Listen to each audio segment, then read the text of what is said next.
Para sua saudação e as boas-vindas, anunciamos a palavra do coordenador-presidente desta frente parlamentar, deputado Renato Câmara. Boa tarde a todos. Sejam todos bem-vindos à primeira reunião da Frente Parlamentar em defesa do direito das pessoas idosas. Esse ano, nós teremos uma frente parlamentar muito mais consistente e mais forte. Aumentamos o número de deputados, e aqui eu quero agradecer a presença do deputado Herculano Borges, que já estava na legislatura passada, do deputado professor Rinaldo, do deputado Barbosinha, do deputado Coronel Davi, e também de mais de 30 instituições que agora fazem parte da Frente Parlamentar. A Frente Parlamentar, que começou com 20 instituições, foi para 22 instituições, agora nós seremos mais de 30 instituições discutindo temas fundamentais, importantes, necessários e de nossa preocupação. Agradecer aqui a Luciana Zambuja, que representa nesse ato o governo do Estado. Nossa reunião será dividida em 3 etapas. Nós, inicialmente, teremos a posse dos deputados, também das entidades, depois uma breve saudação da mesa dos deputados e, por último, e importantíssima palestra. Quero aqui dizer que a Assembleia Legislativa do Mato Grosso do Sul cumpre a sua missão constitucional fundamental, que é trazer para essa Casa de Leis o debate, é trazer para essa Casa as instituições que observam o encaminhamento e o dia a dia das leis, como estão as nossas leis, fazendo parte da nossa vida. Ela está cumprindo a sua missão. As leis que protegem a pessoa idosa, ela é cumprida? São cumpridas? E aqui nós temos recebido esse número, inúmeras reivindicações das comunidades, das entidades, para fazer que se cumpra a legislação, e também observando aquelas legislações que precisam ser alteradas, melhoradas, além de sugerir e criar novas legislações. Nós demos passos gigantes na última legislatura. Aprovamos, através aqui da Frente Parlamentar, um pré-projeto do Fundo Estadual do Idoso, que foi sancionado pelo governo do Estado. Conseguimos corrigir injustiças, como a carteira de motorista para o idoso, que tinha duração, e ainda tem, de 3 anos, mas o valor era o mesmo de quem não é idoso. Conseguimos apresentar ao Tribunal de Justiça um pré-projeto que foi discutido aqui pelas universidades, pelo Ministério Público e também pelo Tribunal de Justiça, que cria a Curadoria Judicial, um projeto inovador no Brasil, um pré-projeto que foi debatido, que foi analisado e que foi apresentado ao Tribunal de Justiça. O maior medo, deputado Herculano Borges, uma pesquisa recente da pessoa idosa, não é a morte. O maior medo da pessoa idosa, o professor Eduardo está aqui, sabe muito bem, a Leiner, que trabalham diretamente com esses índices, o maior medo da pessoa idosa é ficar sozinha, isolada. Então, nós precisamos observar e interferir no processo de envelhecimento que passam por todos nós. Uma coisa é certa na vida: feliz daquele que envelhece, porque quem não envelhecer, né, vai antes da hora. Então, essa discussão, como será o nosso futuro, como será a legislação futura, também os projetos de mobilização, de dia do idoso, do mês do idoso, são importantes para chamar a atenção dos jovens, no sentido de criar o hábito de respeitar o mais velho. O Brasil, sem dúvida, é o país que tem, um dos países que tem mais legislação. E por que tanta legislação? Porque você tem que criar uma legislação para que a outra lei possa ser cumprida. Você tem que criar uma lei para criar um cartaz para falar que tem a lei. Então, no Japão, são 4 linhas de proteção ao idoso. No Brasil, nós temos até o Estatuto do Idoso.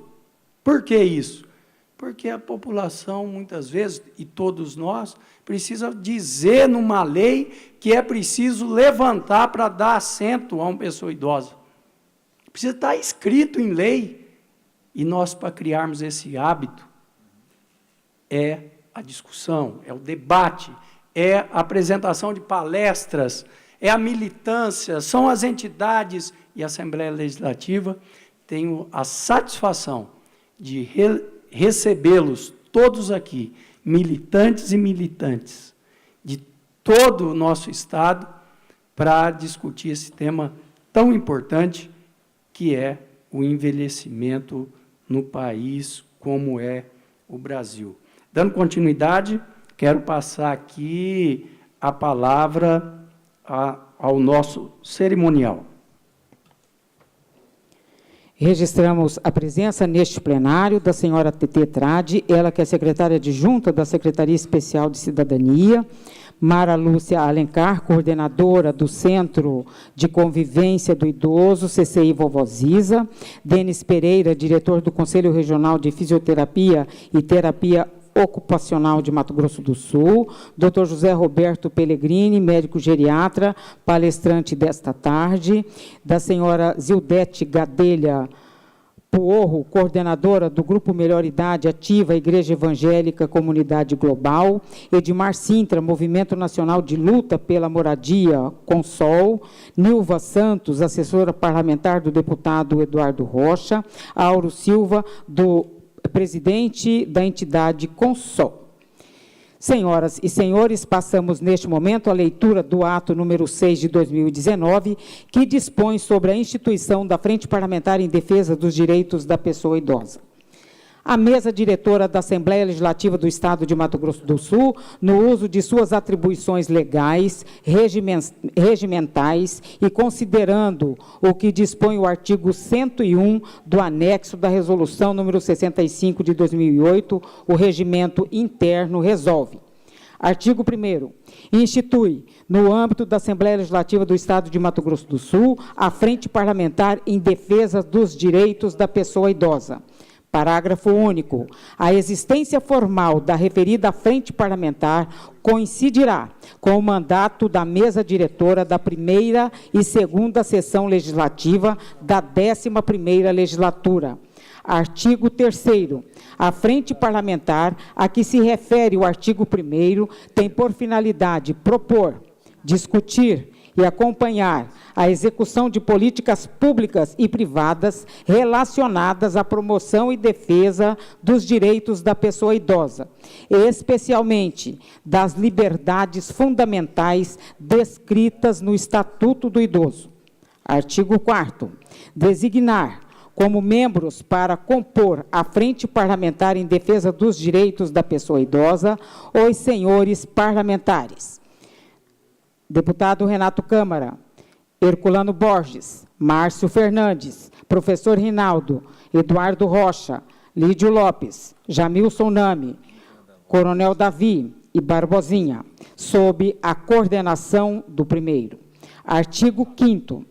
Este ato ele entra em vigor na data de sua publicação. Palácio Guaicurus, 11 de fevereiro de 2019. Passamos, neste momento, então, à leitura do termo de posse. Pelo presente, os membros efetivos da Frente Parlamentar em Defesa dos Direitos da Pessoa Idosa da Assembleia Legislativa do Estado de Mato Grosso do Sul, com sede no Palácio Guaicurus, localizado Avenida Desembargador José Nunes da Cunha, Jardim Veraneio, Parque dos Poderes, Bloco 9, na cidade de Campo Grande, Mato Grosso do Sul, para o mandato de 7 de maio de 2019 a dezembro de 2022.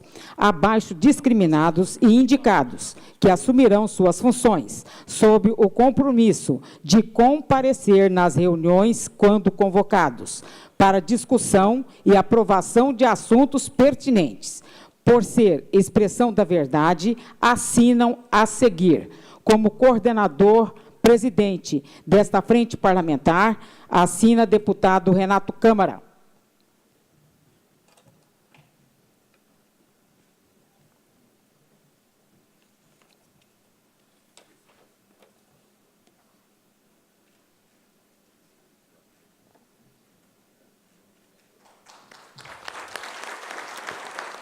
Deputado Herculano Borges.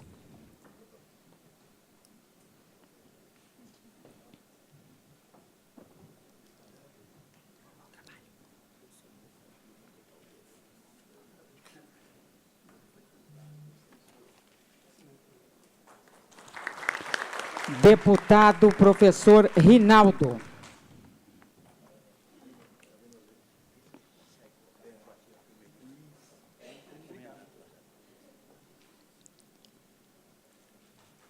Deputado Coronel Davi.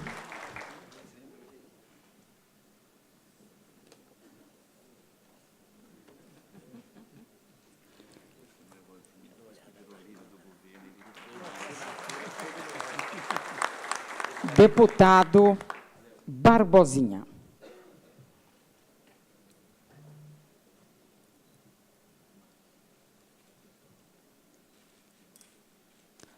Parlamentares esses que assinaram aí o termo de posse da Frente Parlamentar em Defesa dos Direitos da Pessoa Idosa.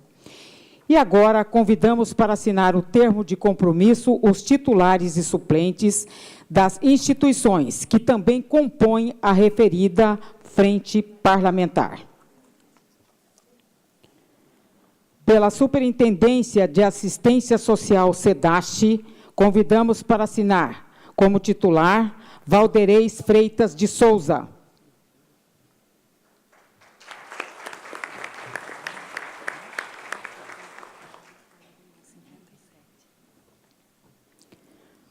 Convidamos os senhores parlamentares para acompanhar aí os representantes das instituições que estão assinando este termo de compromisso.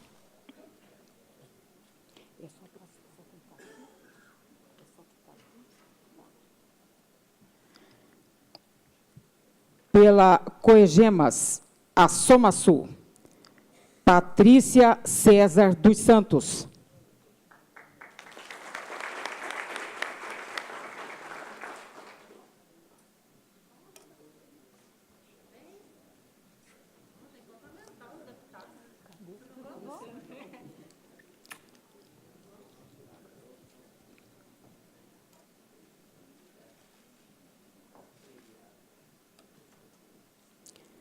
Pelo Centro de Convivência Municipal do Idoso Vovoziza, como titular, Maria Lúcia Alencar.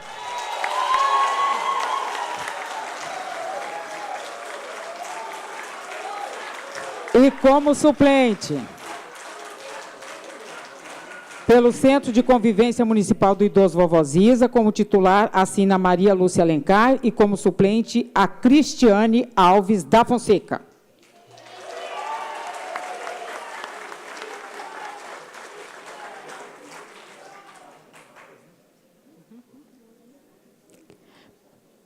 Pela Defensoria Pública do Estado de Mato Grosso do Sul, como titular, defensor público, Dr. Guilherme Cambraia de Oliveira.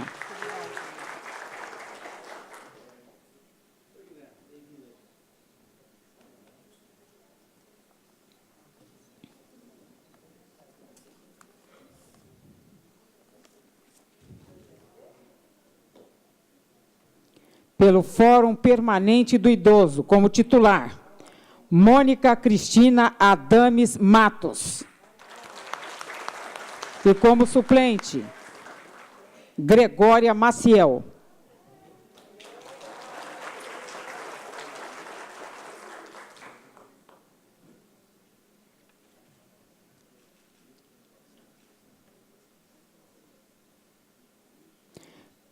Pelo Conselho Municipal do Idoso de Campo Grande MS, como titular, Maria Neide Araújo Silva.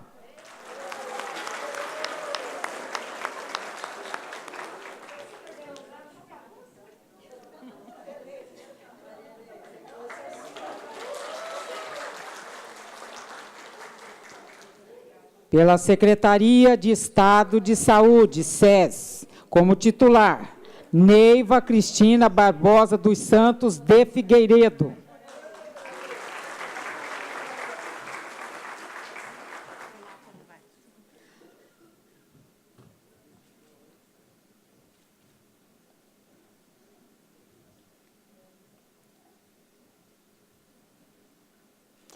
Pela Pastoral da Pessoa Idosa, Arue Goto Tsuzuki.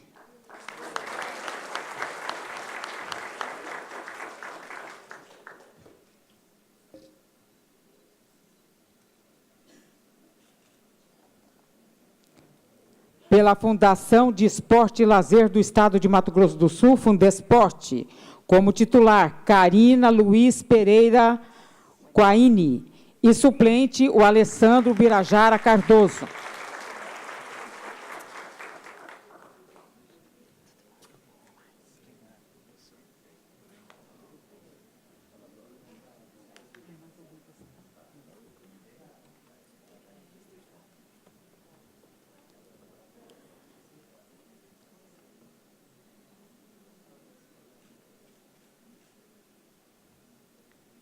Pelo Departamento Estadual de Trânsito de Mato Grosso do Sul, DETRAN, como titular, Daniele Barbosa Lopes.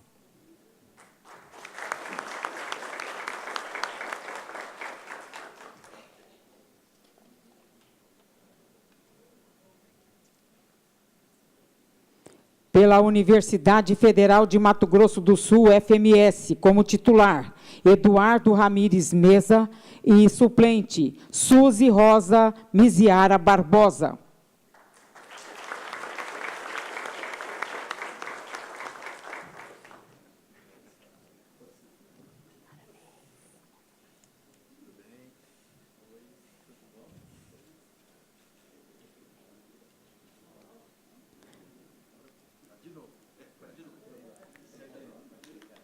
Pelas faculdades Unigran Capital, Unigran, como titular, a professora Edmeia Pacheco de Oliveira e suplente, a professora doutora Débora Teixeira da Cruz.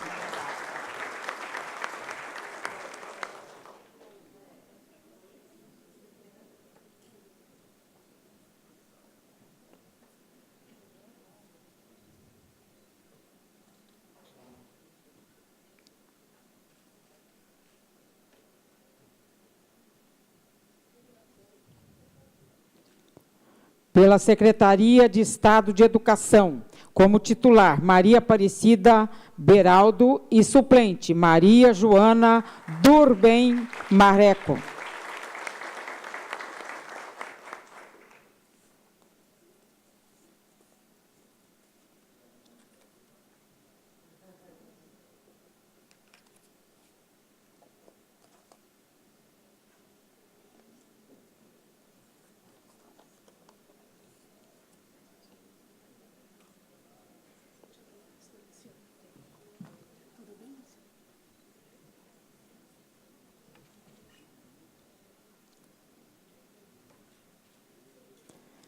Pelo Conselho Regional de Educação Física da 11ª Região, CREF 11MS, como titular, a Marilena Giacomo.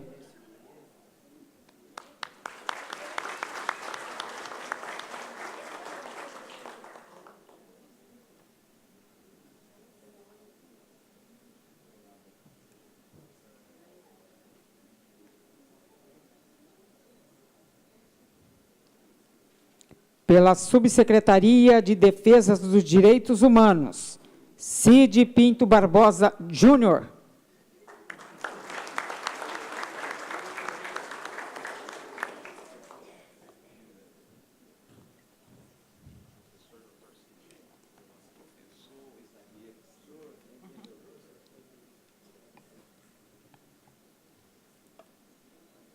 Pela Federação dos Aposentados do Estado de Mato Grosso do Sul, FAPEMS, nós convidamos o suplente Luiz Felipe Barbosa Mendes.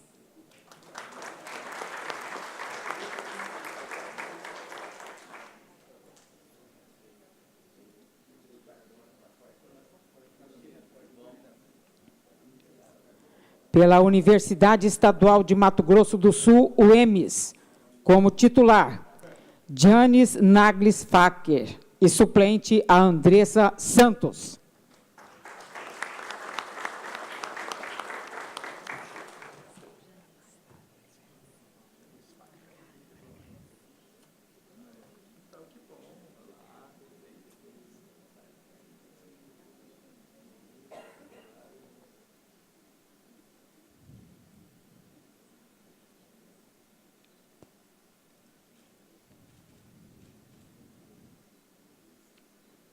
Pela Associação dos Aposentados e Pensionistas de Mato Grosso do Sul, para assinar como suplente Luiz Fernando da Silveira Osório, como titular.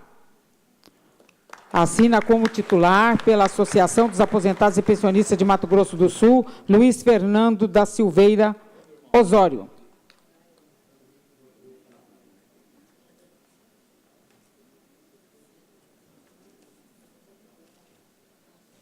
Pelo Conselho Regional de Psicologia, assina como titular Rejane Aparecida Sartor.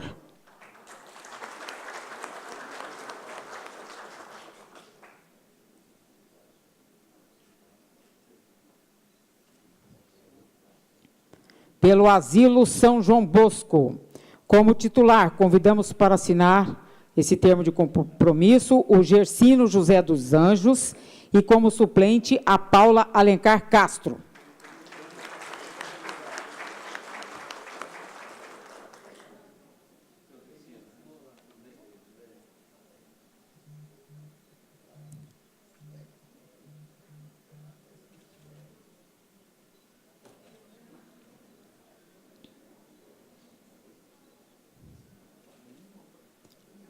Pela Associação Dignidade e Vida, para assinar o termo de compromisso como titular, Maria de Fátima Cardoso.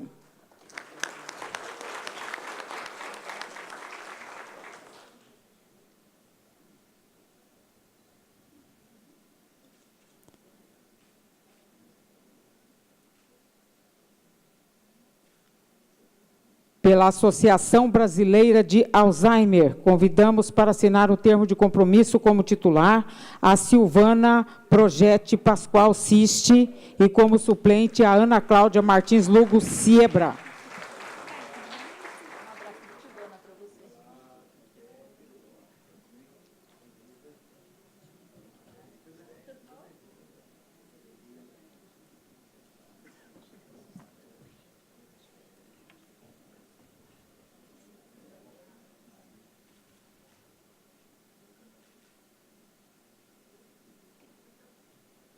Pela Associação Atlética Banco do Brasil, a ABB, para assinar o termo de compromisso como titular José Márcio Ramos Modesto e suplente Leiner Maura Alves Vieira de Melo.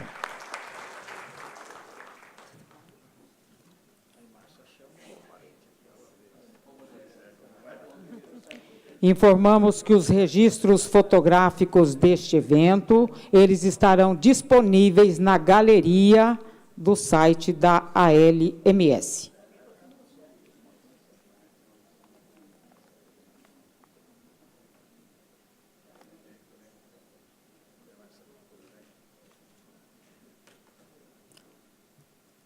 Convidamos a todos os empossados aí que de pé possa receber os nossos aplausos por esta valorosa contribuição a esta frente parlamentar aqui deste parlamento, que tem como coordenador-presidente deputado Renato Câmara e também o deputado Coronel Davi, deputado Barbosinha, deputado Herculano Borges, deputado professor Rinaldo.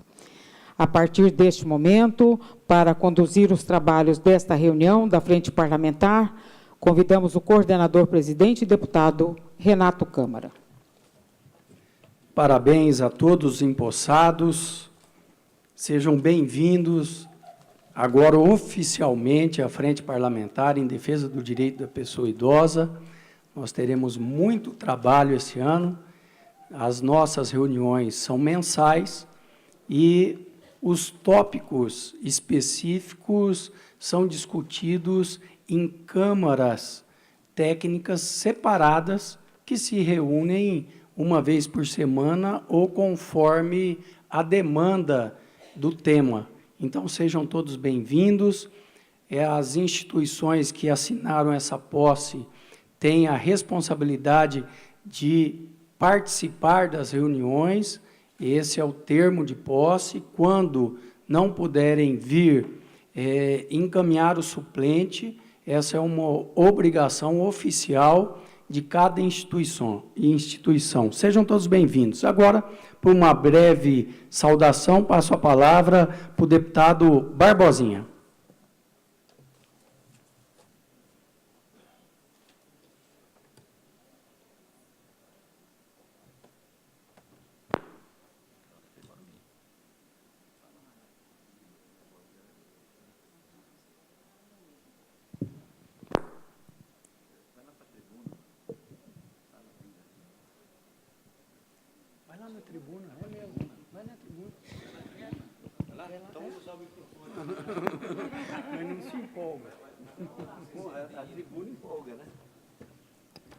Boa tarde. Cumprimentar o deputado Renato Câmara, nosso presidente da Frente Parlamentar em Defesa dos Direitos da Pessoa Idosa, saudar minha querida amiga Luciana Zambuja, aqui nesse ato representando o governo do Mato Grosso do Sul, essa minha amiga combativa, defensora dos hipossuficientes. Ela combate, eu acho que em duas frentes muito importantes, a criança, o adolescente, a pessoa idosa. Então, Luciana, é muito bom ter você aqui integrado e participando dessa frente parlamentar. Saudar os colegas parlamentares, deputado Coronel Davi, deputado Herculano Borges, deputado professor Rinaldo.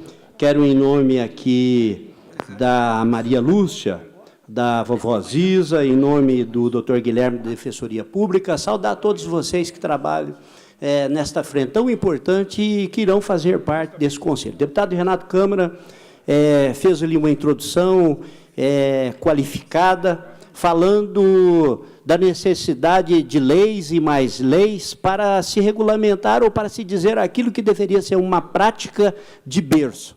E aí, nesses aspectos, os orientais têm muito a nos ensinar.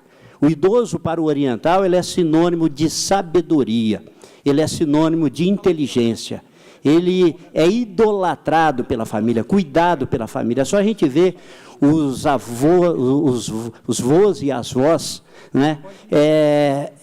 Ela vai dentro do seio da própria família. E aqui no Brasil nós temos um problema muito sério. Da mesma forma que nós temos a falta de cuidado com a infância e com a adolescência, isso se perpetua quando chega na velhice. E a gente vê aquelas pessoas que trabalharam tanto, que construíram a história daquilo que hoje nós desfrutamos, de pessoas que abriram picadas, desbravaram esse estado, né? E a situação de abandono. A gente, quando vai nos asilos, deputado Renato Câmara, na primeira semana, no primeiro mês, visita uma vez por semana, depois uma vez por mês, uma vez a cada 6 meses, até o completo abandono. E o papel da Assembleia Legislativa é exatamente isso, é formar essas frentes para discutirmos medidas legislativas, mais do que isso, a eficácia dessas medidas. Qual é o papel do Estado, qual é o papel do ente público no cuidado dos hipossuficientes? Nós estamos agora na questão da reforma da Previdência. Como pode discutir a questão do BPC?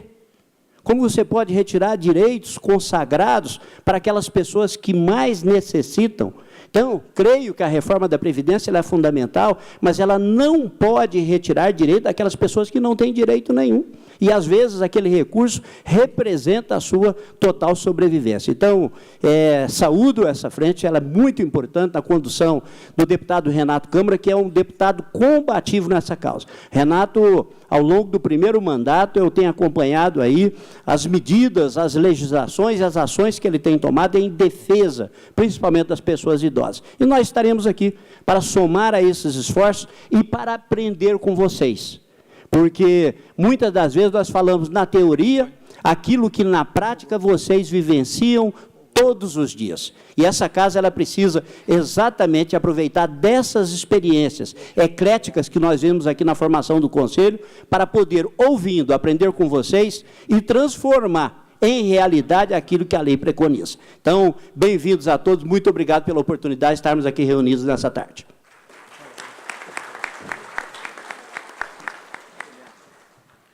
Agradeço as palavras do deputado Barbosinha, sei dos compromissos já pré-agendados do deputado, agradecemos a sua presença e fique à vontade, deputado, para cumprir sua agenda.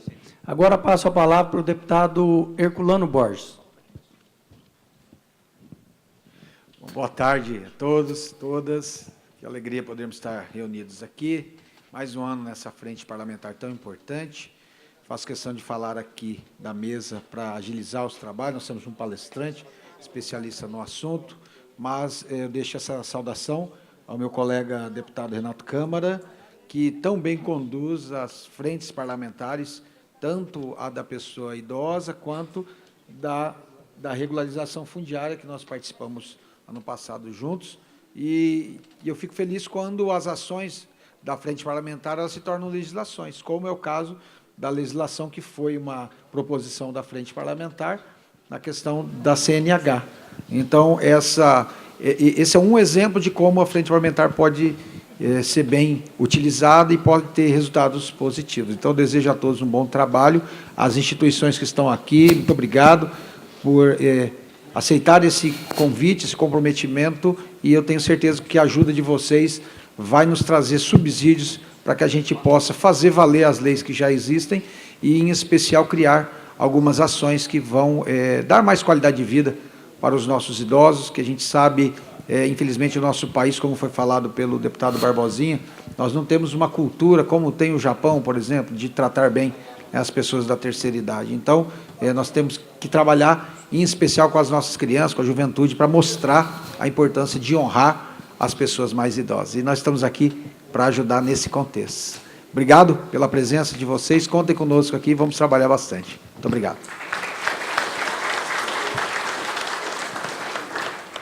Com a palavra, deputado professor Rinaldo. Fica à vontade, deputado. Boa tarde a todos e a todas. Cumprimentar o nosso coordenador da frente, nosso querido Renato Câmara, e parabenizar pela iniciativa, o Herculano, que faz parte, o Coronel Davi e o Barbosinha, que acabou de sair. Em nome da secretária querida Luciana Zambuja, que tem aí várias instituições sob a égide da secretaria que ela trabalha, a Secretaria de Cidadania, cumprimentar todas as entidades aqui presentes, Dr. Guilherme, representando a Defensoria Pública. Quero cumprimentar de forma muito especial aqui a Zil, né, e a nossa querida irmã Naná, eles que fazem um trabalho maravilhoso ali na Igreja ECG, Comunidade Global. Mia, Melhor Idade Ativa, tem um trabalho brilhante, não diferente. Maria Célia, né? Da vovó Ziza. Maria Lúcia. Quero cumprimentar no seu nome, Maria Lúcia, todo esse time aqui, você trouxe uma torcida. Eu quero ser breve, não sendo redundante, porque o Herculano, o Borges e o Barbosinha já falou com muita propriedade. Quando eu fui eleito vereador, quero contar em 2 minutinhos esse episódio, para que vocês tenham uma ideia o quanto nós vivemos em um país de discriminação, em todas as áreas. E aqueles, como disse o Barbosinha, que deram a sua vida, trabalharam desbravando esse país, permitindo com que nós pudéssemos hoje viver em sociedade, foram aqueles, não é verdade? Os nossos antepassados, as pessoas que hoje estão aí acima de 60, de 70, 80 anos, é que construíram essa nossa sociedade. E um belo dia, eu trabalhando, nosso querido palestrante, no hospital universitário, me deparei com um assistente social vivendo um momento de muita dificuldade, porque alguém internou a mãe e colocou o endereço errado, porque queria viver livre de uma situação adversa. Aquela senhora ela estava sequelada de um AVC isquêmico e, portanto, para aquele familiar, aquela mãe estava sendo um peso. Isso foi na década de 80, 87, 88. Aquilo me marcou muito. Aquela senhora ficou até os últimos dias de vida ali no hospital universitário. O tempo passou, me tornei líder comunitário, fui eleito vereador. O primeiro projeto de lei que eu fiz, Renato, nunca te contei isso, querida Luciana, foi obrigando o poder público municipal que instalasse em Campo Grande, nas 7 regiões à época, 7 regiões, um centro de convivência para as pessoas da melhor idade, para que elas pudessem exercitar de forma terapêutica há algumas atividades para fugir de uma das piores patologias que existem hoje e que afeta frontalmente, senhor Gersino, as pessoas idosas, que é a depressão, oriundo do abandono daqueles que deveriam dar o apoio. Esse projeto nosso, o assessor jurídico, na época o prefeito era o Nelsinho, e não foi possível. Mas, conversando com o Nelson, nós fizemos algo interessante. A Câmara de Vereadores permitiu a desafetação de uma área onde hoje está o Vovó Ziza, que ali era o centro recreativo dos funcionários da Enersul, chamado Grêmio Enersul, e ali nós temos um centro de referência do nosso estado, por que não dizer do nosso país. O meu sonho, o meu desejo é que nós tenhamos em cada canto desse estado um centro nas mesmas condições que é o Vovó Ziza, para que nós possamos dar efetivamente a qualidade de vida para as pessoas que ajudaram a construir Campo Grande, o nosso estado, o nosso país. Contem conosco, parabéns, Renato, e aquilo que tiver no nosso alcance para que nós construamos um momento de melhor qualidade para vocês, nós estaremos sempre aqui à disposição. Muito obrigado, boa tarde a todos. Com a palavra, deputado Coronel Davi.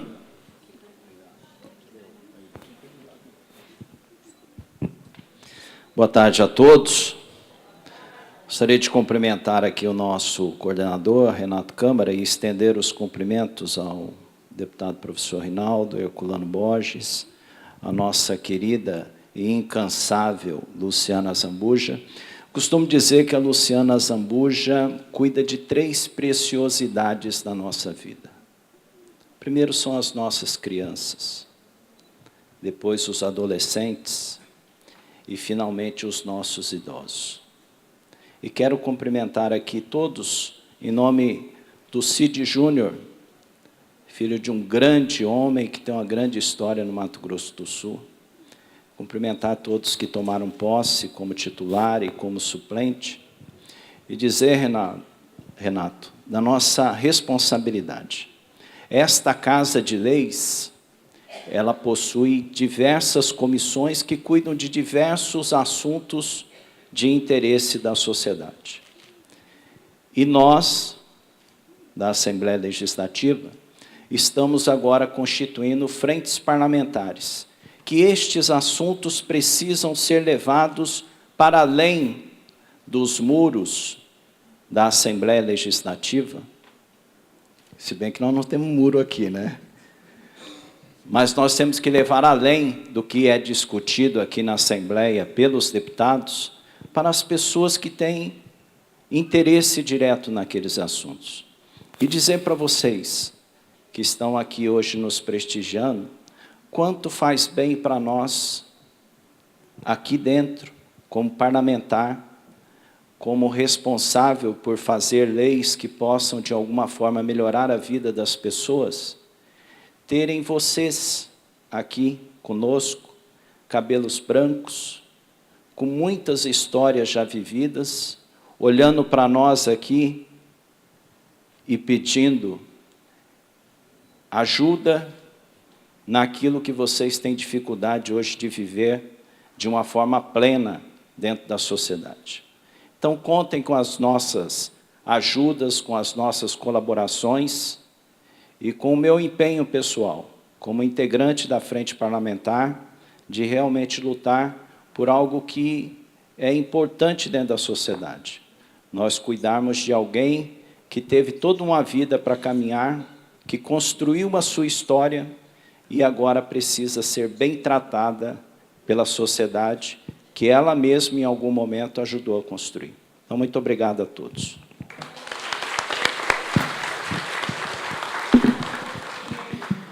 Com a palavra, representando aqui o governador do Estado, Luciana Zambuja, secretária especial da Cidadania do Estado de Mato Grosso do Sul.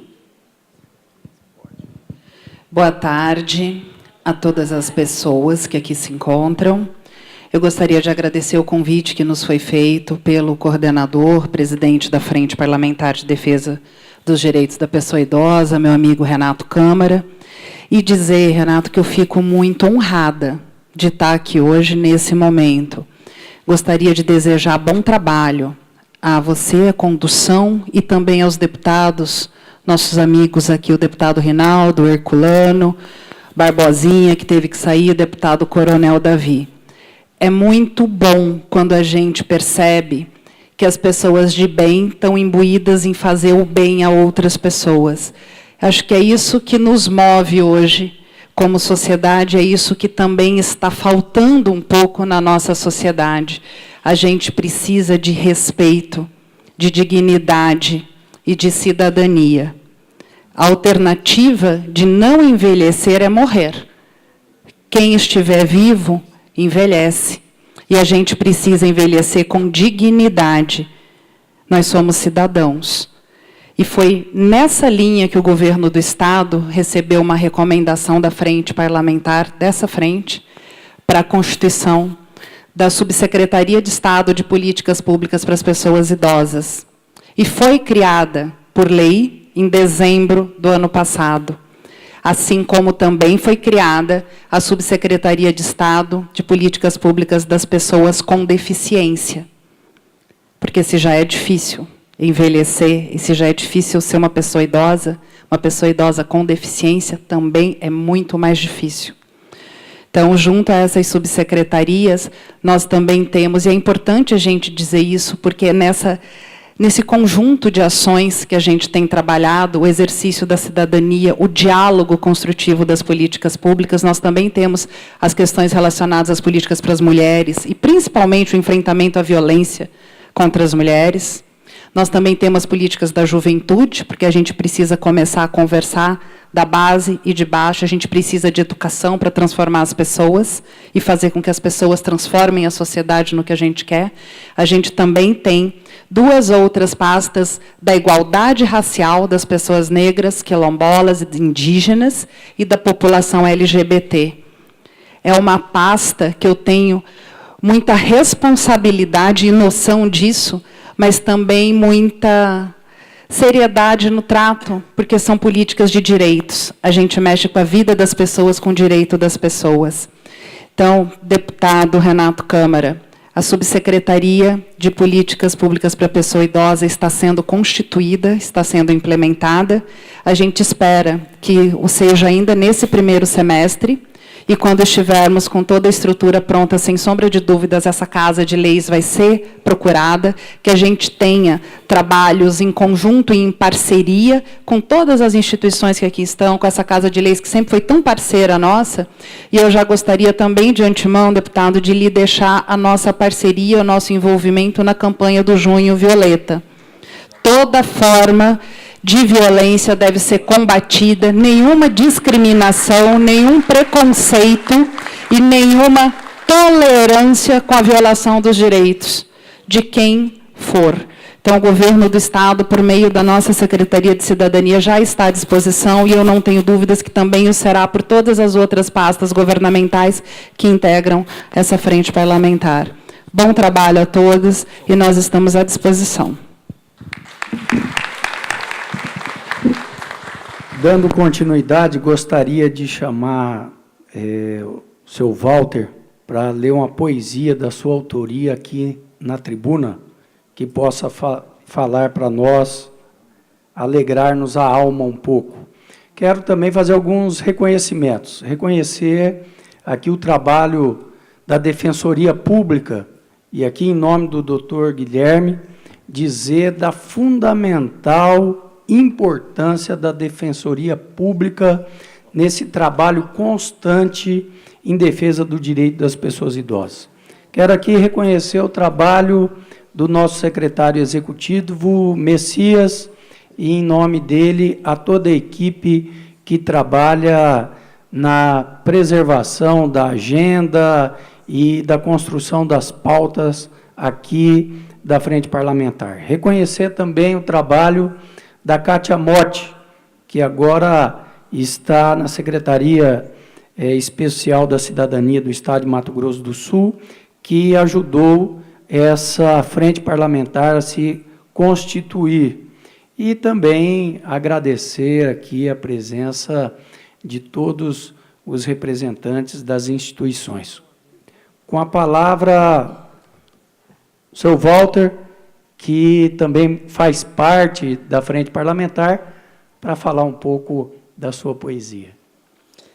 Deputado Renato Câmara, presidente da frente, demais componentes da mesa, hoje demais autoridades empossadas, galeria especial que aplaudiu bastante forte, principalmente lá da vovó Ziza.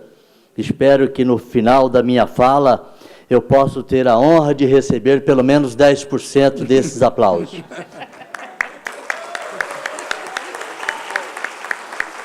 Muito obrigado. A minha fala ela é mais ou menos durante o convívio que eu estive em várias oportunidades, juntamente com a Frente Parlamentar, acompanhando os trabalhos e os avanços conseguidos. E é mais ou menos assim: Frente Parlamentar em defesa dos direitos da pessoa idosa. Estamos aqui reunidos e não custou nada sonhar os avanços conseguidos com a Frente Parlamentar. Os conselhos sugerindo, fazendo a reivindicação, e os deputados analisando com presteza e precisão. Com todos os envolvidos, com certeza os sonhos crescem, muito foi conseguido e os idosos agradecem. Ainda existe o preconceito e falta de informação. Respeitar mais os idosos em qualquer situação. Na Assembleia Legislativa, para o mocinho e para o matuto, muitas leis foram criadas, basta serem observadas e conhecer o Estatuto. Muito obrigado.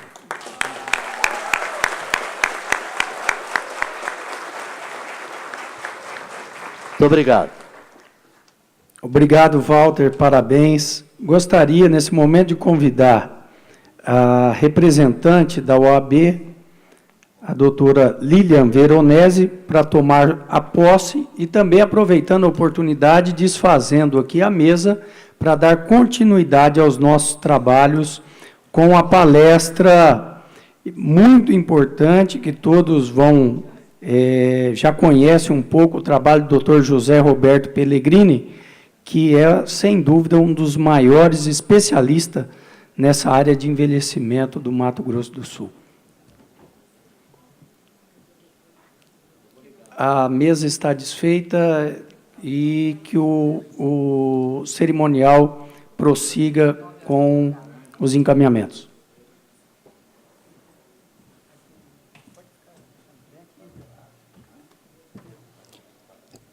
De acordo com a programação, nós teremos, neste momento, a apresentação do tema Envelhecimento e Qualidade de Vida, pelo palestrante, Dr. José Roberto Pellegrini, ele que é graduado em Medicina pela UFMS, tem residência em Clínica Médica pela UFMS, residência em Geriatria pela PUC do Rio Grande do Sul. Ele é especialista em geriatria pela Associação Médica Brasileira, mestre em saúde preventiva pela Unicamp, presidente da Associação Brasileira de Geriatria e Gerontologia de Mato Grosso do Sul. Para a sua apresentação, Dr. José Roberto Pellegrini. Bem, boa tarde a todos. Para mim é um prazer estar neste plenário. Eu vou contar uma história para vocês, porque aqui em 1986 eu recebi o meu diploma de médico. O Teatro Glaucio Rocha estava em reforma e a nossa cerimônia de colação de grau foi aqui. Nós vamos falar de qualidade de vida. Eu iniciei e devo publicar esse ano um livro que fala de estilo e qualidade de vida. E quando a gente começa a escrever um livro, a gente começa a pesquisar. E eu fui pesquisar o que é qualidade de vida. O que as pessoas acham? Qual é a sua opinião sobre qualidade de vida? E, ao iniciar essa palestra, eu gostaria de fazer um exercício. Pensem vocês durante 30 segundos o que é qualidade de vida para vocês em 3, 4 palavras. Qualidade de vida é isso, isso, isso. E depois comunique ao seu colega do lado. Pode começar.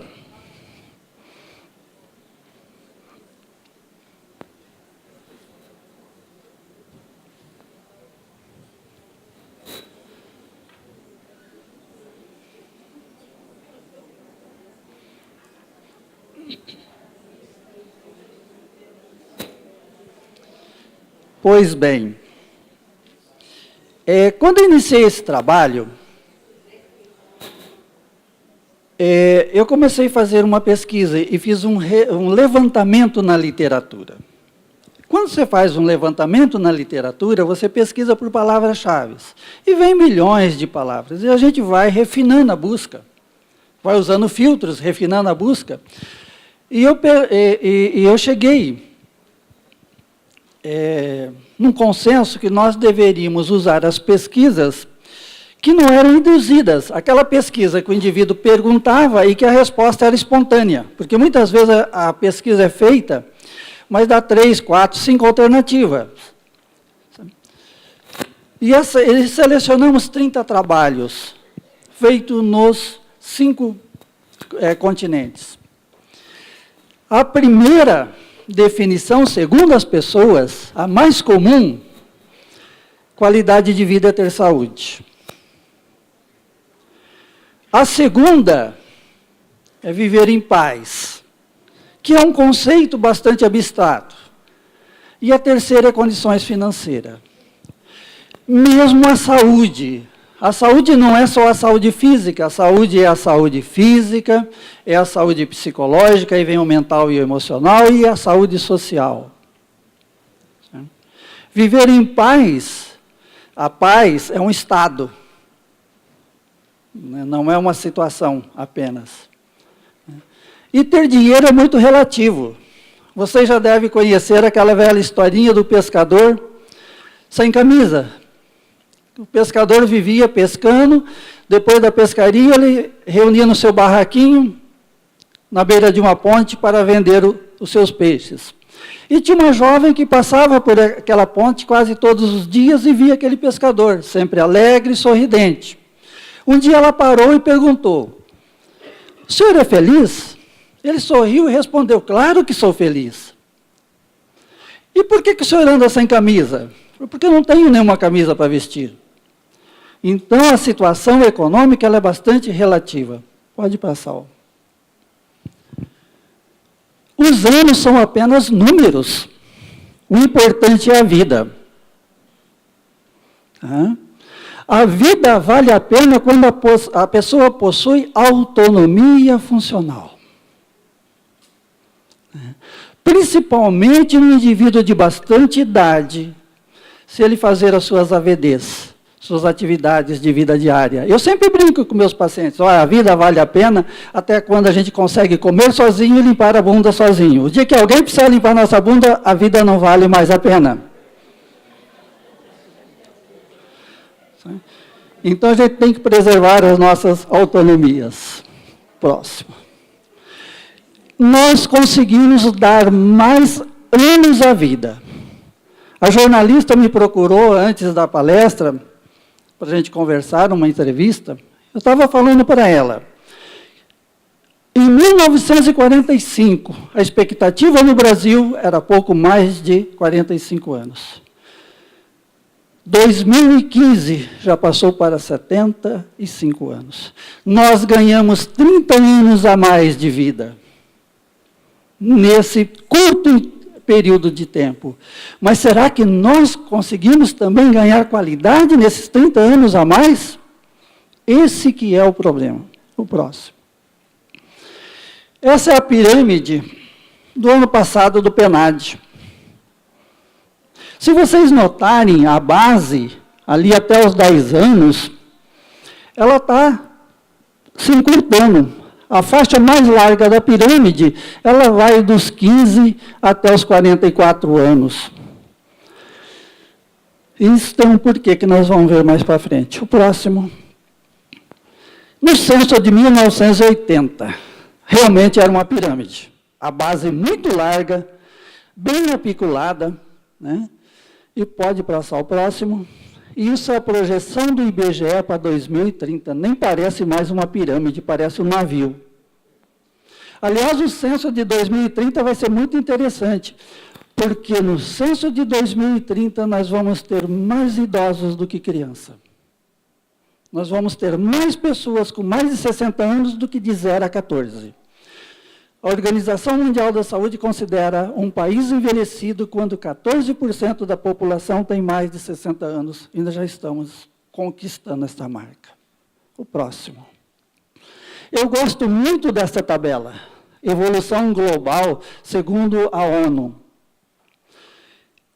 Uma projeção para 100 anos, de 1950 a 2050. 100 anos na história da humanidade é muito pouco. Mas olha lá, a população total do planeta vai aumentar 3,7% nesse período. A população mais de 60 vai aumentar 10 vezes. E a população mais de 80 vai aumentar 27 vezes. Isso aí é uma projeção da ONU. Pode passar o próximo. Por que nós aumentamos a expectativa de vida? Primeiro, a diminuição da natalidade. Se diminui o número de crianças que nascem, nós vamos ter um número maior de velhos. Segundo, imunização e vacina. Há pouco tempo atrás se morria pessoas de sarampo, de varicela, e isso, graças a Deus, está controlado. Avanços dos antibióticos. Né? Evolução das técnicas operatórias, diminuição por morte de câncer. Nós tivemos uma evolução muito grande nesses setores, mas nós não acompanhamos nas doenças crônicas e degenerativas. Qualidade. Toda vez que nós falamos em qualidade, nós falamos em investimento. Não existe qualidade sem investimento. Um profissional que queira melhorar o trabalho, ele tem que investir em capacitação, ele tem que investir em esforços para ele oferecer um trabalho de melhor qualidade. Uma empresa que quer melhorar a qualidade de um produto dela, ela tem que investir em matéria-prima, em capacitação dos seus funcionários, enfim, ela tem que investir, porque senão ela não vai conseguir uma melhor qualidade. E assim a qualidade de vida é investimento. Né? E a qualidade de vida leva os fatores individuais e fatores socioambientais. Os fatores socioambientais entre os nossos gestores, entre o serviço público. Né? E é interessante que um tem influência no outro. O próximo. Eu uso essa pirâmide, a pirâmide de Maslow, adaptada à qualidade de vida. Eu gosto muito dessa pirâmide porque, de um modo bem simples, ela mostra a escala das necessidades humanas. A necessidade básica elementar são as necessidades fisiológicas. Comer, beber, respirar e dormir. E a qualidade de vida começa por aí. Nós alimentamos, em primeiro lugar, para satisfazer, para atender às nossas necessidades basais. Para o nosso coração bater, nós gastamos energia. Então, a primeira coisa, nós alimentamos para manter essa necessidade basal e depois para suprir as nossas necessidades de trabalho. Nós sentimos fome porque o nosso organismo precisa de energia. Agora, o problema não é só comer, é comer bem. Esse tempo eu perguntei para um paciente, o senhor come bem? Ele falou, eu como. Toda sexta-feira é a noite da pizza. Aí o sábado a comida é melhor, porque nós estamos todos em casa. Aí o domingo, picanha assada com mandioca e bastante cerveja. Falei, o senhor está satisfazendo o seu paladar, não a sua saúde. Para vocês terem como a alimentação influi na qualidade de vida, lá na região da Tailândia, do Camboja, do Vietnã, começou a ter uma incidência muito alta de doença de Alzheimer, mais do que a média, e mais precoce. Sabe por quê? Alimentação. A doença de Alzheimer é multifatorial, ela tem muitos fatores. Mas eles comiam peixe contaminado por metais pesados, e os metais pesados, eles vão lá para a placa, no cérebro, e essa placa de lipofuxina, dessa proteína que leva à doença de Alzheimer, aumenta com mais facilidade. Por exemplo, do lado de lá, eu coloquei que é responsabilidade dos nossos gestores, como saneamento básico, meio ambiente, segurança alimentar. Imagina uma pessoa respirando um ar poluído e contaminado. Como é que vai ser a qualidade de vida dela? Outra coisa importante é dormir bem, né? Faz parte da nossa qualidade de vida dormir bem. E devido, principalmente, ao efeito da luminosidade excessiva, nós estamos dormindo cada vez mais. A noite, ela é escura, não é por acaso. O nosso organismo precisa do escuro para produzir melatonina, para produzir dopamina, que são os hormônios necessários para um sono reparador. Satisfeito esse primeiro nível de necessidade, nós passamos para a necessidade de segurança. Vamos passar do outro lado, lá do setor público, por exemplo, saúde. Esses dias eu brinquei com o Mandetta, que ele é meu colega, nós trabalhamos juntos, e hoje é ministro da Saúde. Falei, você tem que trocar o nome do seu ministério. É uma ofensa chamar Ministério da Saúde. Deveria chamar Ministério da Doença. Saúde é outra coisa. Eu atendi um senhor no serviço público há uns 3 anos atrás. Esse senhor estava com uma pedra na vesícula. Eu falei, o senhor tem uma pedra na vesícula. Ele falou, o senhor pode pedir o exame? Eu falei, infelizmente aqui no UPA eu não consigo pedir. Porque aqui a gente só pede o exame de urgência feito no local. O senhor tem que marcar uma consulta numa unidade básica de saúde para poder pedir o exame. Ele levou 2 meses para marcar uma consulta numa unidade básica de saúde. Marcou a consulta, pediu o exame. Foi mais 4 meses para fazer o exame. Depois ele levou para o médico cirurgião, mais 4 meses para marcar a cirurgia. Quando chegou a época da cirurgia, o hospital fechou as cirurgias eletivas por falta de material. Aí ele entrou numa fila novamente. Ele teve que judicializar. Mesmo judicializando, ele levou 2 meses. Isso é como a saúde ela é vista hoje no Brasil. O porquê? Esse senhor, cada 10 dias ele tinha cólica, ele tinha vômito, ele ia no UPA. Tomava um remedinho na veia, voltava para casa sem dor. Daí 10 dias voltava de novo. Como é que é a qualidade de vida de uma pessoa? E uma questão matemática. É uma questão extremamente matemática. Esse senhor ia lá, usava um serviço, é serviço público, mas serviço público tem custo. Se você juntar todo o valor que ele gastou nesse tempo todo, sairia mais barato uma cirurgia se fosse feito precocemente, ele ia ter uma melhor qualidade de vida. E também nós temos que ver a saúde do lado da pessoa. Não é só lado do poder público, como nós mostramos naquela setinha. Tem 2 fatores, individuais e socioambientais. Como é que nós investimos na nossa saúde pública? Nós tratamos a saúde como um investimento, né? Nós investimos em conhecimento, nós investimos em poupar, depois nós vamos falar de poupar. Do outro lado vem as outras coisas, né? Educação, segurança pública. Como a segurança pública influi na qualidade de vida das pessoas. Eu vou contar uma historinha para vocês, para ilustrar a experiência prática que eu tive na minha vida. Esse ano ainda eu atendi uma senhorinha, 81 anos, simpática. Usava o transporte coletivo. Ela chegou no consultório um dia, chuvoso. Atendi, e ela falou assim, doutora, agora eu vou passar no centro, vou passar no relojoeiro e depois vou no Mercadão comprar queijo para fazer chipa. Falei, mas a senhora está de ônibus, a pé, está chovendo. Ela falou, doutor, chuva não quebra osso, tudo que vem do céu é Deus que manda, faz parte da natureza. Eu já vim de bota, vim de capa, vim de guarda-chuva para mim fazer as minhas atividades mesmo com a chuva. Passou-se uns 10 dias, essa senhorinha volta no consultório. Já não tão alegre quanto da outra vez, acompanhado da filha. Falei, o que foi? Ela falou, senhor, sabe aquele dia que eu saí daqui? Eu passei no relojeiro, eu fui pegar um relógio que eu ganhei da minha avó, pulseira de ouro, relógio daquele que dá corda ainda. Toda vez eu levo no relojeiro de tempo em tempo para ele manter ele funcionando. Botei na bolsa e fui a pé. A hora que eu cheguei perto da igreja Santo Antônio, que eu fui cruzar com a loja, um ladrãozinho me derrubou. Levou minha bolsa, levou meu relógio, meu celular, meu dinheiro, e eu fiquei caída no chão na chuva. Eu fui até o ponto de táxi, contei a história para o taxista, ele me levou em casa, eu cheguei em casa e paguei a corrida para ele. Como que será a qualidade de vida dessa senhora depois desse episódio? Será que ela tem coragem agora de andar a pé pela cidade? É o impacto da segurança pública na qualidade de vida.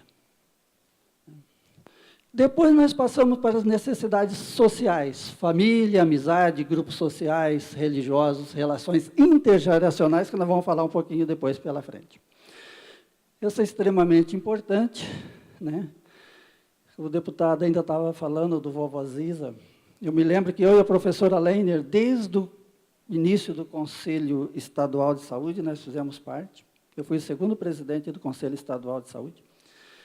E era a nossa briga por centro de convivências, não só centro de convivência, deputado, nós temos que lutar por um centro de referência.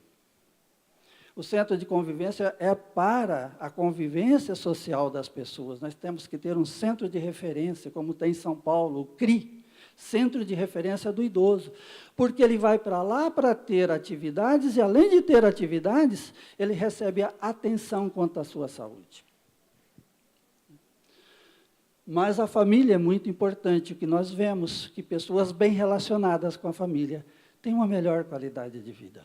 Eu me lembro, eu tinha uma paciente, uma senhorinha, morreu com 97 anos no ano passado. Essa senhorinha era muito feliz porque ela tinha oportunidade de conviver com 4 gerações. Uma vez por semana ela fazia um lanche à tarde para ouvir músicas. As músicas dela, da filha, dos netos e dos bisnetos. Essa integração, essa intergeracionalidade é extremamente importante. Depois, mais acima, vem a necessidade de ser amado, de ter atividades, de ser reconhecidos. Como é importante ser reconhecido. Eu sempre gosto de mostrar a minha experiência, esse eu vou até falar o nome. Eu tenho uma paciente lá em Bela Vista, a dona Morena, 87 anos. Essa senhorinha, ela faz chipa, faz salgado e faz bolo de aniversário. Além de ela aumentar a sua renda, vem o reconhecimento. Dona Morena, a senhora com 87 anos ainda faz chipa para vender, faz salgadinho para festa. O ser humano precisa de reconhecimento, e para ter reconhecimento ele tem que estar bem, ele tem que estar em exercício pleno da vida. E, por fim, as necessidades de autorrealizações. Se a pessoa tem condições e as suas autorrealizações como viagem, lazer, autocultura, conhecimento, independência, etc. O próximo. Envelhecimento saudável é investir em qualidade de vida. Qualidade de vida é igual investimento, é igual capitais. Nós temos capital saúde. Saúde é um patrimônio. Capital conhecimento. Quanto mais conhecimento, melhor a pessoa se defende. Nunca é tarde para se aprender. Capital social são os nossos relacionamentos e capital financeiro. Quanto ao capital financeiro, eu quero fazer um parênteses. Nós investimos muito pouco em poupança. Quanto jovem, nós temos a cultura do boleto. Quanto velho, nós temos a cultura da herança. Para vocês terem uma ideia, no Japão, não é que é norma, mas chegou uma determinada época que 90% dos funcionários da Toyota deixava 20% ou 30% do que ele ganhava, desde o engenheiro, do diretor até o faxineiro, compravam em ações da própria empresa. Poupava. Isso é interessante porque ele vai ter interesse de trabalhar mais, trabalhar melhor, porque se a empresa cresce, as ações dele aumentam. E a empresa vê o seu funcionário com os outros olhos. Infelizmente, nós não temos a cultura da poupança. Eu me lembro quando eu fiz residência, pós-graduação na PUC de Porto Alegre, eu assisti uma palestra com o professor Hélio Jaguaribe, um sociólogo, famoso porque ele criou o termo Belíndia. Ele falava que o Brasil, a parte mais rica, era igual à Bélgica, a parte mais pobre é igual à Índia. Então, ele era famoso por esse termo Belíndia. E o professor Hélio Jaguaribe dizia que a aposentadoria é igual bengala. Ela apoia, mas não carrega. As pessoas que conseguem poupar, conseguem ter uma qualidade de vida um pouco melhor. Aliás, a semana passada, surgiu na imprensa nacional, teve um projeto de lei de autoria do senador, foi engavetado, mas voltou a ser discutido, que é a hipoteca reversa. O que é a hipoteca reversa? O indivíduo tem uma casa para morar, um patrimônio único. Ele não pode dispor daquele patrimônio porque é a sua única morada. Ele vai no banco, faz uma avaliação, por exemplo, ele tem mais 10 anos de expectativa de vida, o banco começa a pagar para ele, de modo que aos 10 anos, a casa é do banco e provavelmente ele já morreu. Nos Estados Unidos, por exemplo, existe essa lei e tem uma carência de 3 anos. Se o indivíduo não morreu, ele pode ainda continuar morando mais 3 anos e depois o banco vai leiloar, vai vender. Essa hipoteca reversa é uma coisa que deve ser pensada. Porque o que adianta o indivíduo ter uma única casinha, morrer e deixar para os filhos brigarem? Não adianta nada. Como evitar as doenças crônicas? Esse quadro aqui eu mostro. Ó, do lado de lá, 50% são fatores genéticos. Que são fatores genéticos? Por exemplo, o diabetes, a hipertensão. Tá? O diabetes e a hipertensão junto vai levar aos AVCs, os derrames, os infartos, as tromboses. Essas doenças são doenças crônicas, degenerativas e são genéticas. Genético é um gene, é uma sementinha que nós carregamos dentro da gente. Se essa sementinha encontrar um terreno fértil, ela vai desenvolver. Agora, se ela não encontrar um terreno fértil, ela não vai desenvolver. Cabe a nós. Nós podemos herdar dos nossos pais, dos nossos avós, esses genes das doenças crônicas, mas elas não se desenvolverem. É o que está faltando hoje, investir. Nós avançamos muito nas doenças infecciosas, nas técnicas operatórias, mas estamos engatinhando nas doenças crônicas degenerativas. E essas doenças crônicas degenerativas é que comprometem a qualidade de vida da pessoa com mais idade. O próximo. Aí eu criei a linha da vida. Olha, daquela setinha, o verde, o sinal verde é prevenção primária. O que é prevenção primária? É um indivíduo ainda novo, ele tem as sementinhas dentro dele, os genes que ele herdou das doenças crônicas, mas ele vai fazer uma alimentação saudável, ele vai fazer atividade física. Aliás, a atividade física, quando a gente falava de atividade física, uns anos atrás, a gente falava que fazia bem para o coração e ajudava no diabetes e na pressão. Hoje tem milhares de estudos mostrando que a atividade física faz bem para o cérebro, faz bem para a cognição, faz bem para a prevenção da doença de Alzheimer. Porque quando nós praticamos exercício físico, primeiro, nós queimamos muito daquela adrenalina, daqueles hormônios ruins que o estresse colocou no nosso organismo, que muitas vezes o estresse quase sempre é uma reação de fuga ou de luta.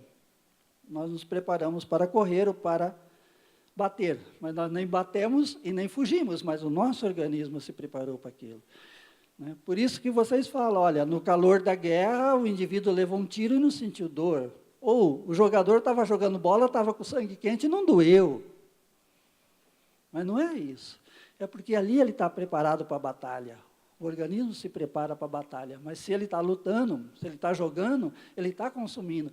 Mas muitas vezes, uma situação de estresse, nós jogamos um monte de substâncias no nosso organismo que são substâncias para a fuga ou para a luta. Só que nós não corremos e não batemos, mas aquilo fica circulando no organismo. Essa prevenção primária, que é alimentação, atividade física, estilo de vida, nós podemos mudar essa seta cada vez mais para cá. E o que é prevenção secundária? Aquela sementinha que nós tínhamos dentro da gente, da doença, ela nasceu. Agora nós vamos ficar desesperados? Não. Vamos tornar a ela um ambiente ruim para ela se desenvolver. É possível, no início, você vai no seu médico, faz o diagnóstico lá de pressão alta, de diabetes. É possível controlar e ter uma boa qualidade de vida e fazer com que essa doença não cause mais dano ao organismo. E quando isso não dá, o que nós temos que fazer? A prevenção terciária. O que é a prevenção terciária? Um indivíduo teve um derrame, por exemplo, ficou paralítico, está numa cadeira de roda. Nós temos que dar a ele a acessibilidade, condições que mesmo ele com aquela deficiência possa ter um pouquinho mais de qualidade de vida. O próximo. Um termo que eu gosto muito, da Organização Mundial da Saúde, que é o envelhecimento ativo. O envelhecimento ativo é o processo de otimização das oportunidades de saúde, participação e segurança, com o objetivo de melhorar a qualidade de vida à medida que as pessoas ficam mais velhas. É envelhecer, mas envelhecer ativo. O próximo. E o meu livro eu vou tratar disso aqui, ó. Gerações. O que é geração? Gerações. É gerar mais ações. Uma geração não se mede pelo intervalo de anos que nasceu, ou pelo intervalo de anos de faixa de idade. Uma geração se mede pelo seu estilo de vida, pelas suas ações praticadas, pela herança educacional, cultural e social que deixará.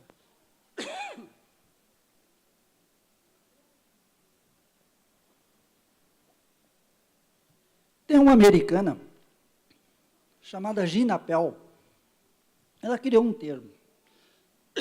Ela é uma empresária, uma blogueira, e ela criou o termo perennial, perenniais.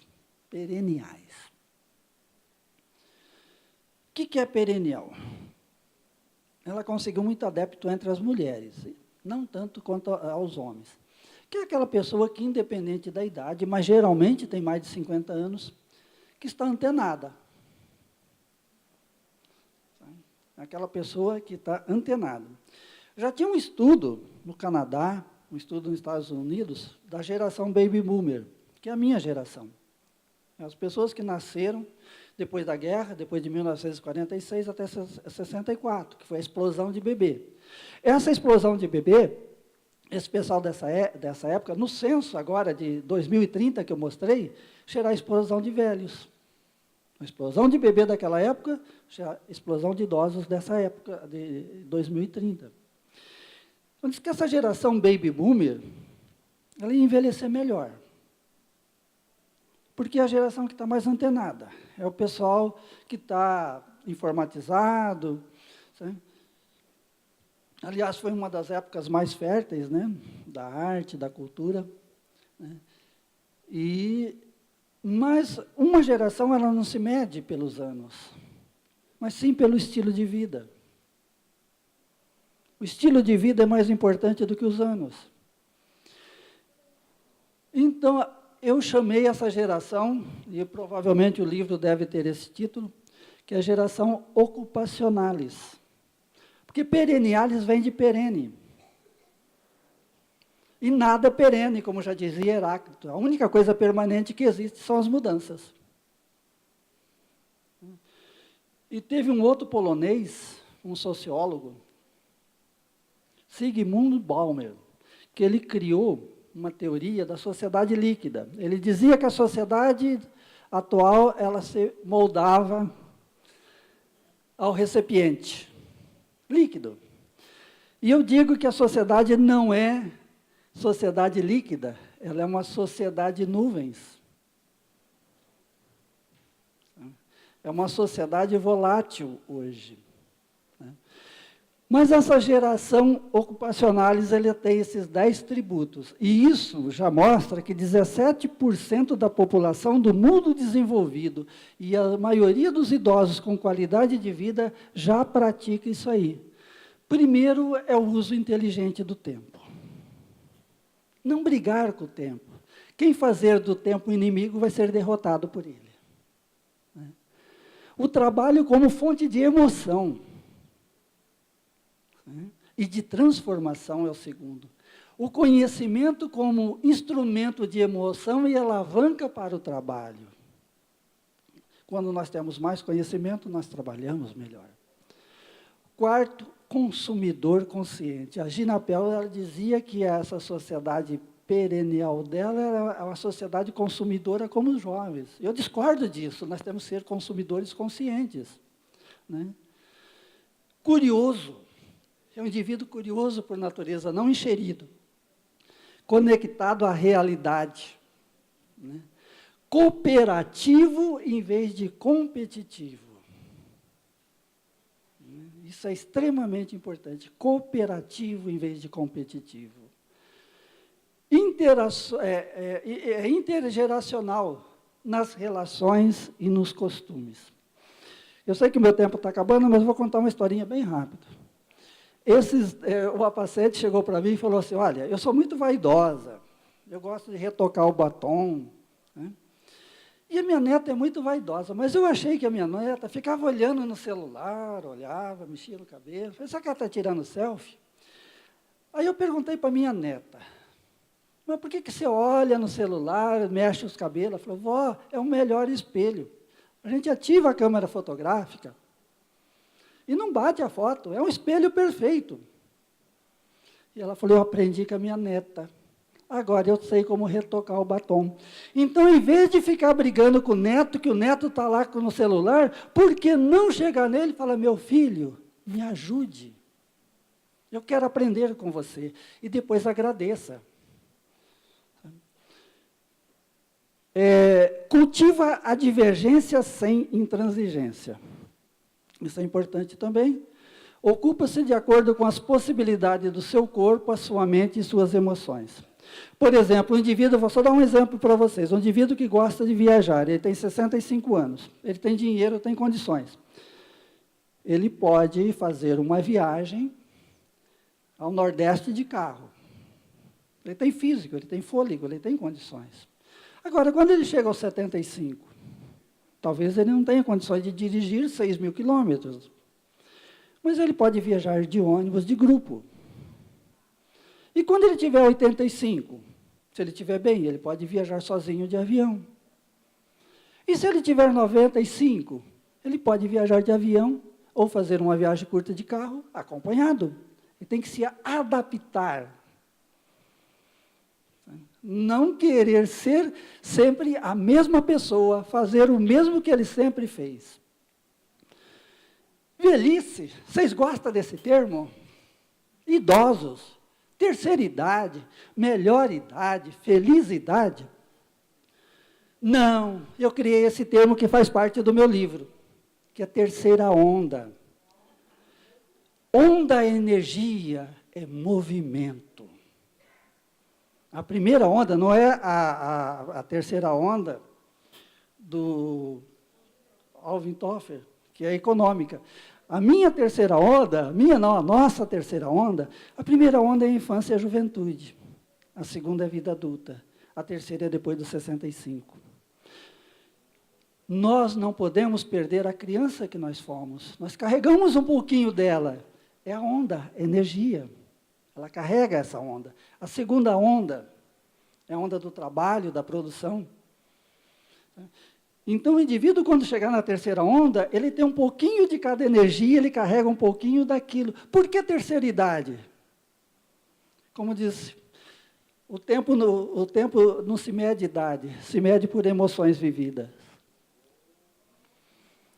Aposentado e inativo. Não. É um empreendedor ocupacional.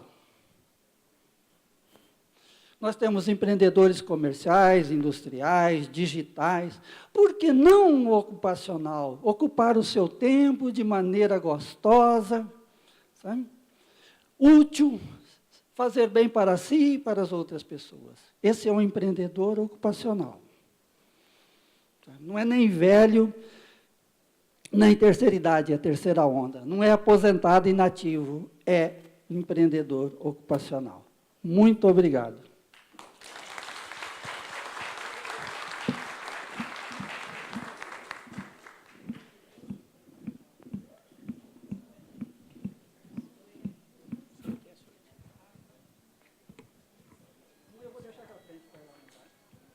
Quem faz aniversário hoje, antes de ir embora? Quem faz aniversário hoje? Um livro para ela.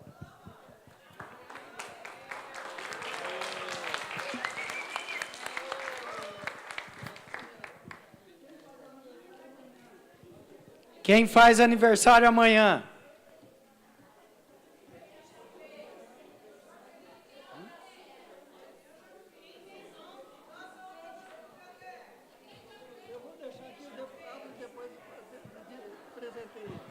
Nós vamos fazer depois um sorteio. Quero agradecer a presença de todos, ao senhor José, doutor José Peregrini. Foi fantástica, incrível essa palestra motivadora.